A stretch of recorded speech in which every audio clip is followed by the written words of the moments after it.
বর্তমানে সামাজিক যোগাযোগ মাধ্যম এবং মাঠ পর্যায়ে একটা বিষয় আমি লক্ষ্য করেছি, সেটা হচ্ছে যে বিভিন্ন ব্যক্তি বা ব্যক্তিবর্গরা আজকাল নিজেদেরকে ধর্মগুরু, ধার্মিক বা ধর্ম বিশারদ হিসেবে পরিচয় প্রদান করে বা জাহির করার প্রচেষ্টা করে। আবার অনেক সময় দেখা যায় তারা ধর্মীয় অনেক বিষয়ে মতামত প্রদান করছে, প্রশ্নের উত্তর প্রদান করছে, বা ধর্মীয় বিষয়ে মতামত বা সিদ্ধান্ত প্রদান করছে বা বিধান প্রদান করছে। আবার অনেকে বিভিন্ন রকম কার্য করছেন, বিতর্কিত কার্যসমূহ করে বলছেন সেগুলো নাকি সনাতন শাস্ত্র স্বীকৃত, এবং অনেক রকম মন্তব্য করে সেগুলোকে সনাতন শাস্ত্রে আছে বলে তারা সেটা দাবি করে থাকে। তো অনেকে যখন তাদের কাছে জিজ্ঞাসা করে যে সনাতন শাস্ত্রে এই বিষয়টা কোথায় আছে, আপনি যে কাজটা করলেন সেটা শাস্ত্র স্বীকৃত কিনা, বা কোথায় আছে, শাস্ত্রে আছে কিনা, থাকলে কোথায় আছে, বা তার কথার কোনো ভিত্তি আছে কিনা শাস্ত্রীয়, সে বিষয়ে প্রশ্ন করলে তাদেরকে অনেক সময় দেখা যায় তারা বলে যে সেই বইয়ে আছে। তো তারা যেই বইয়ের কথা বলে সেই বইটা আসলে তখন সনাতন শাস্ত্রীয় হয় না। অনেক সময় অনেকে যখন বলে থাকে যে ওই বইয়ে আছে আমার এই কথাটা বা আমার এই কার্যটা ওই বই স্বীকৃত, তখন দেখা যায় সেটা একটা সাধারণ বই, বা কোন আধুনিক যুগে লিখিত বা সনাতন শাস্ত্র নয় এমন একটি বই যেগুলো কোনো প্রামাণ্য ভিত্তি নেই সেরকমটা। আবার অনেকে প্রামাণ্য শাস্ত্রেরই উদ্ধৃতি দেওয়ার চেষ্টা করে, কিন্তু তারা তখন বলে যে সেই শাস্ত্রের ওই পৃষ্ঠাতে আছে, ওই শাস্ত্রের সেই পৃষ্ঠাতে আছে, এরকমটা বলার চেষ্টা করে। তো আমি আপনাদেরকে একটা বিষয় বলে দিতে চাই যে এদের যারা যারা এরকমটা বলে যে ওই পৃষ্ঠাতে আছে সেই পৃষ্ঠাতে আছে, এদের অধিকাংশই হচ্ছে প্রতারক, এবং অধিকাংশই নিজেরা ধর্ম জানে না, ধর্ম নিজেরা মানেও না, এবং হচ্ছে তারা ধর্ম ব্যবসায়ী, এবং মানুষদেরকে তারা হচ্ছে পদদলিত করে রাখার জন্য তারা ধার্মিক সেজে থাকে, এবং ধার্মিক ব্যক্তিদের যে সুযোগ সুবিধাগুলো রয়েছে সেগুলো ভোগ করবার জন্য তারা হচ্ছে নিজেদেরকে ধার্মিক বলে পরিচয় প্রদান করে থাকে।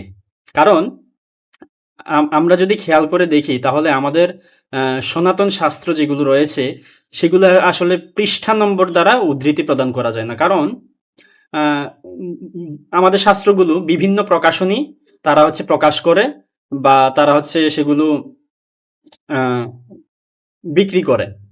তো সেগুলোতে দেখা যায় যে আপনি একটা প্রকাশনীর শাস্ত্রে কোনো শ্লোক বা মন্ত্র বা কোনো বিষয় যে পৃষ্ঠাতে থাকছে অন্য প্রকাশনীর গ্রন্থে বা শাস্ত্রে সেটা থাকছে না।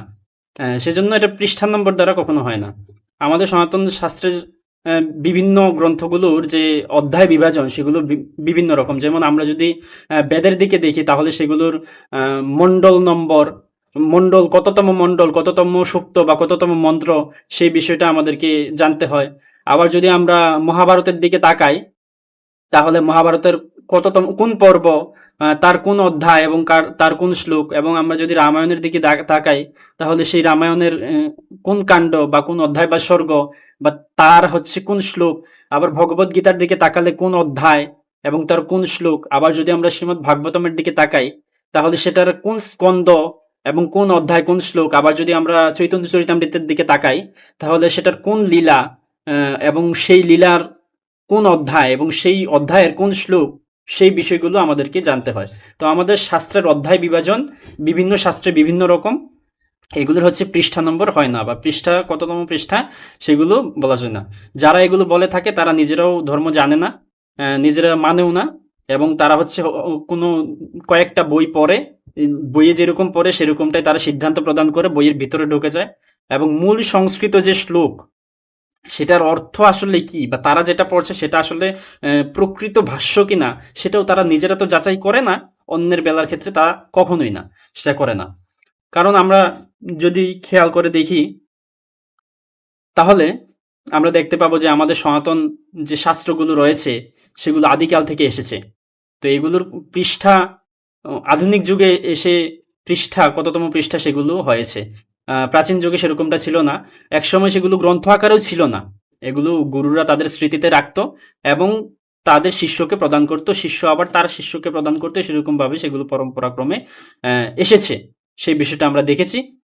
তো আমি এই বিষয়টা আপনাদেরকে সতর্ক করে দিলাম যে যে ব্যক্তিবর্গ সনাতন শাস্ত্রের পৃষ্ঠা কততম পৃষ্ঠা সেগুলো বলে থাকে তারা আসলে নিজেরা শাস্ত্র সম্বন্ধে জানো না, শাস্ত্র কি সেটাও বোঝে না, বা শাস্ত্র হয়তো বা অনেকে পড়েও না।